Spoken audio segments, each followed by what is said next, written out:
झूठ बोल के, जुमले बोल के कि भजनलाल मुख्यमंत्री बनेगा और फिर हम हार जाते तो जिंदगी में दोबारा चुनाव नहीं लड़ते। वो पर्ची निर्णय नहीं ले पा रही है। बेरोजगार रोजगार मांग रहे हैं। अमित शाह जी की बराबर में फोटो लगा लो और इन मंत्रियों को आपस में चूहा लड़ाई कराओ। उसका एसडीएम तहसीलदार कहना नहीं मानता है। जनता परेशान है तो किसान के 72,000 करोड़ के कर्जा माफ हुआ कि नहीं हुआ? जब दिल्ली की पर्ची आए तभी कोई काम करे। ऐसे लोगों को मुख्यमंत्री बना करके बैठा दो, कुछ करने की आवश्यकता नहीं। ईआरसीबी कोई कमी छोड़ी क्या? कमी नहीं छोड़ी। लेकिन मोदी जी आए, झूठ बोल के, जुमले बोल के, हमारी सरकार को बदनाम करके, कहीं कहा किरोड़ी लाल जी मुख्यमंत्री बनेंगे, कहीं कहा सीपी जोशी जी मुख्यमंत्री बनेंगे, कहीं कहा राजेंद्र जी राठौड़ साहब मुख्यमंत्री बनेंगे, कहीं कहा वसुंधरा जी मुख्यमंत्री बनेगी, कहीं कहा अर्जुन मेघवाल मुख्यमंत्री बनेगा। एक जगह भी ये नहीं कहा भजनलाल मुख्यमंत्री बनेगा। अगर ये कह देते कि भजनलाल मुख्यमंत्री बनेगा और फिर हम हार जाते तो जिंदगी में दोबारा चुनाव नहीं लड़ते।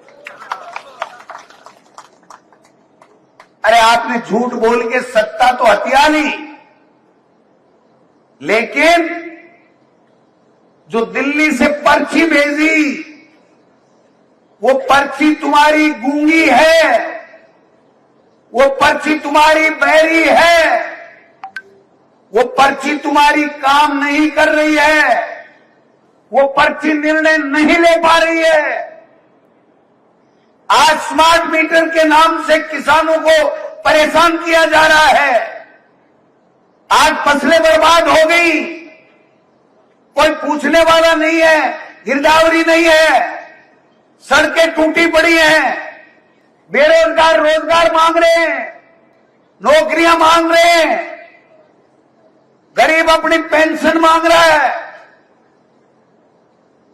कोई नहीं, उड़न खटोला लिए घूम के झूठ बोले, झूठे वादे किए। एक बात पे मुझे बहुत हंसी आती है और जब भी याद आ जाती है तो हंसी आती है।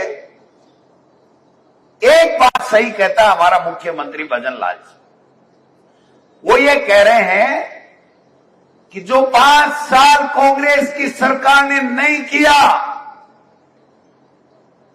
वो हमारी सरकार ने 1.5 साल में कर दिया। आगे मैं समझा नहीं, वो बोले नहीं। मैंने दिमाग लगाया, जहां ठूं थोड़ा धीरे चलता है लेकिन चला जाता है, काम चला लेता हूं।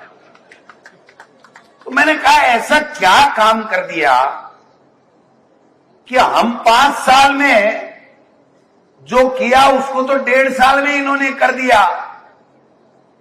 तो फिर किसी भले पंडित जी ने मुझे बताया, क्योंकि बुद्धि का तो प्रवेश होता ही है, जन्म मरण मरण पंडित जी के बगैर होता है क्या?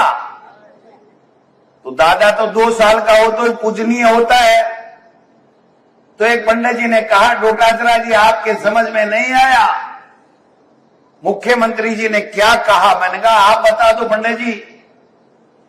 बोला जो कांग्रेस की अशोक गहलोत जी के नेतृत्व में सरकार ने जो जनता के कल्याण के लिए जितनी योजनाएं लेकर के आए थे 1.5 साल में उसका बंटा ढार कर दिया, बंटा ढार। मैं क्यों भाई बात तो साची कही। अरे इलिए भाई जी पंडित जी ने उठता हाथ रहा ब्लूटूथ वाली जी प्रणाम फेंका, पंडित जी प्रणाम, पंडित जी प्रणाम, पंडित जी प्रणाम। क्योंकि उन्होंने दिमाग से बताया कि आपके समझ में नहीं है हमारा मुख्यमंत्री क्या कह रहा है। वो कह रहा है कि किसान को खून के आंसू रुला दिए कि नहीं रुला दिए, बेरोजगारों को खून के आंसू रुला दिए कि नहीं रुला दिए। एक आदमी की भर्ती नहीं की, केवल हिंदू मुस्लिम झूठ बोलो, मोदी जी का गुणगान करो, अमित शाह जी की बराबर में फोटो लगा लो और इन मंत्रियों को आपस में चूहा लड़ाई कराओ। आज एक भी मंत्री आपस में राजी नहीं है। एक भी मंत्री का, उसके विभाग का अधिकारी उसका कहना नहीं मानता है। एक भी बीजेपी के एमएलए का, उसका एसडीएम तहसीलदार कहना नहीं मानता है। वो क्यों मानेगा भाई? टकाटक टकाटक टकाटक टकाटक टकाटक। जब तहसीलदार से, एसडीएम से बंदी बांध लेते हैं तो उसके बाद में क्या समझेगा वो? हम कहते हैं बीजेपी वालों को कि आपका नाक कट रहा है, आपके अधिकारी आपकी नहीं मान रहे हैं, जनता परेशान है। तो बीजेपी वाले क्या कहते हैं प्रसादी लाल जी, मुरारी जी? वो कहते हैं हमारा तो नाम ही नक कट्टा कटा दिया, तो नाक 100 बार कटो, मेरे क्या फर्क पड़ता है। जब नाम ही नक कट्टा हो गया तो 1000 बार कटो। बोले भाई जी माल तो आ रहे है ना, इनको महाजना नहीं चाहिए, इनको माल चाहिए। आप देखो, पहला चुनाव झूठे वादे, छोटी घोषणाएं, किसान को माला माल कर दूंगा, दुगुनी कर दूंगा आय। किसान ने साफ तो छोड़ दे बेटी का बाप, रगड़ रगड़ पीस कर दियो। फसल बीमा का पैसा नहीं, बीज नकली, खाद नकली,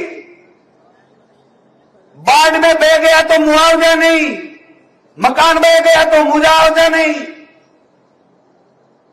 और स्मार्ट मीटर ऊपर से लगाएंगे।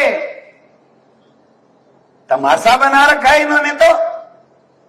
और फिर जब हम कहते हैं कि राजस्थान की विधानसभा में कि सरकार बताए हमारा किसान परेशान क्यों है, हमारा नौजवान परेशान क्यों है, हमारी माता बहनों के साथ में बलात्कार की घटनाएं क्यों हो रही हैं, ये बजरी चोरी क्यों हो रही है, तो जग्गा जासूस आ जाता है। 2 कैमरे लगा दो, कौन खड़ा हो रहा है, कौन बैठ रहा है, कौन क्या लिख रहा है, कौन क्या सोच रहा है, कौन मोबाइल में क्या देख रहा है। इसे लोकतंत्र के पवित्र मंदिर को दागदार करने का काम भारतीय जनता पार्टी और आरएसएस के लोग कर रहे हैं। जब यूपीए सरकार बनी थी तो किसान के 72,000 करोड़ के कर्जा माफ हुआ कि नहीं हुआ? जब हमारी कांग्रेस की सरकार आपके आशीर्वाद से बनी तो 14,000 करोड़ किसानों के माफ हुए कि नहीं हुए? और इन्होंने किसान का कर्जा माफ नहीं किया, नेशनलाइज बैंकों का नहीं किया। 3.5 लाख बच्चों को रोजगार दिया था, नौकरियां दी थी। आज 2 साल तक हमारे समय में जो भर्तियां निकाल के विज्ञप्ति निकाली थी, केवल उसके ऊपर काम हो रहे हैं। इनकी भर्ती एक विज्ञापन निकाल करके एक भी काम नहीं हो रहे। मुख्यमंत्री रोजाना समीक्षा बैठकें करता है और मुझे अधिकारी बताते हैं कि भाई जी मुख्यमंत्री जगह दिन मां के विभाग ने बुला लेना, भी दिन में तो शेरोडियन को पत्तो एक लेर जावा। मैं क्यों देनी पड़ा है कि मुख्यमंत्री जी ने भेंट में बोले ना मत दुख लाग गया, शेरोडियन लेर उठा शाम का घर जावा। समझ गए? कोई मतलब की बात नहीं, कोई किसान की नहीं, दलित की नहीं, किसी की नहीं,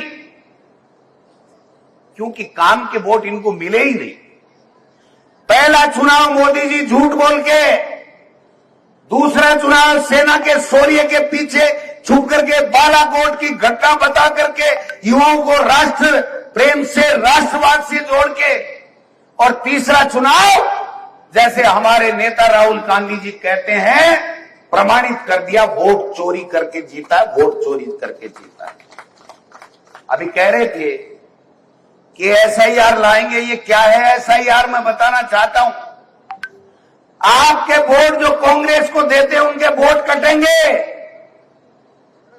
दो तरीके से वोट चोरी है, एक अपने फर्जी वोट जोड़ करके और एक एसआईआर के नाम से कांग्रेस के लोगों के वोट काट करके।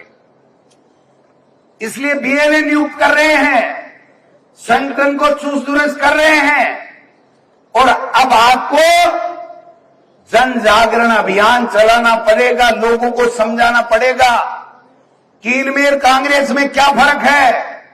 जब यूपीए सरकार आई तो प्रमुख रूप से 3 कानूनों की बात करूंगा।